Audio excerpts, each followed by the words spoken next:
দেশের আরো কিছু খবর নিয়ে রয়েছে ডেস্ক রিপোর্ট। দুর্যোগে ত্রাণ বিতরণে কোনো দলমত দেখা হবে না। পঞ্চগড়ে প্রাকৃতিক দুর্যোগে ক্ষতিগ্রস্তদের সহায়তা দেওয়ার সময় মন্তব্য করেছেন পানি সম্পদ প্রতিমন্ত্রী ফরহাদ হোসেন আজাদ। সাম্প্রতিক বৃষ্টি ও শিলাবৃষ্টিতে ক্ষতিগ্রস্ত ৬৬০টি পরিবারের মাঝে দুপুরে বোদা পাইলট মডেল সরকারি স্কুল অ্যান্ড কলেজ মাঠে তিনি নগদ অর্থ, চাল ও টিন বিতরণ করেন। নির্বাচনী অঙ্গীকার বাস্তবায়ন, পানি নিষ্কাশন ও কৃষকের সেচ সুবিধা নিশ্চিতে ঝিনাইদহের হরিণাকুণ্ডুতে 2টি খাল সংস্কার কাজের উদ্বোধন করা হয়েছে।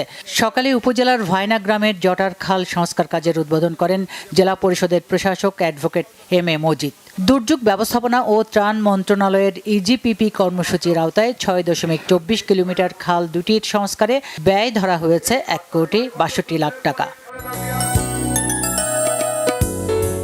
আউশ ধানের আবাদ ও উৎপাদন বৃদ্ধির লক্ষ্যে নড়াইল সদর উপজেলায় ক্ষুদ্র ও প্রান্তিক কৃষকদের মাঝে সরকারি প্রণোদনার কৃষি উপকরণ বিতরণ করা হয়েছে।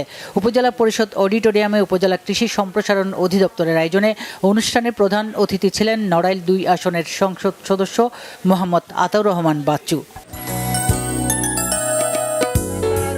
সিলেটের দক্ষিণ সুরমার ছমিপুরে প্রাথমিক ও ইবতেদায়ী মেধা বৃত্তির পুরস্কার বিতরণ করা হয়েছে। আধুনিক সমাজ কল্যাণ সংস্থার আয়োজনে অনুষ্ঠানে বৃত্তিপ্রাপ্তদের হাতে পুরস্কার ও সনদ তুলে দেন রাজনীতিবিদ ও শিক্ষাবিদ ডক্টর নুরুল ইসলাম বাবুল সহ অতিথিরা। ডেঙ্গু সহ মশাবাহিত অন্যান্য রোগ প্রতিরোধে জনসচেতনতা বাড়াতে ঠাকুরগাঁওয়ে পরিষ্কার পরিচ্ছন্নতা অভিযান শুরু হয়েছে। জেলা প্রশাসনের আয়োজনে কালেক্টরেট চত্বরে জেলা প্রশাসক মোহাম্মদ রফিকুল হক এই অভিযানের উদ্বোধন করেন। পরে লিফলেট বিতরণ করা হয়। এদিকে ডেঙ্গু প্রতিরোধে পাবনায়ও জেলা প্রশাসনের উদ্যোগে শুরু হয়েছে মশক নিধন ও পরিচ্ছন্নতা অভিযান। পরে একটি শোভাযাত্রা বের করা হয়।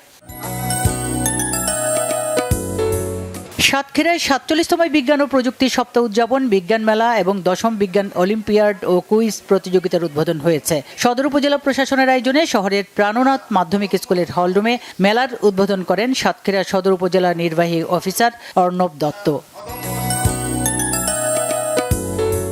ঝালকাঠির কাঁঠালিয়ায় গ্রাম বাংলার ঐতিহ্যবাহী ঘোড় দৌড় প্রতিযোগিতা হয়েছে স্থানীয় কচুয়া যুব সমাজের উদ্যোগে। ষোলজালিয়া ইউনিয়নের কচুয়া খন্দকার বাড়ির পেছনের মাঠে প্রতিযোগিতায় 13টি ঘোড়া অংশ নেয়। পরে বিজয়ীদের মাঝে পুরস্কার বিতরণ করেন শিল্পপতি Mohammad Shahidul Islam. Bangla vision news desk.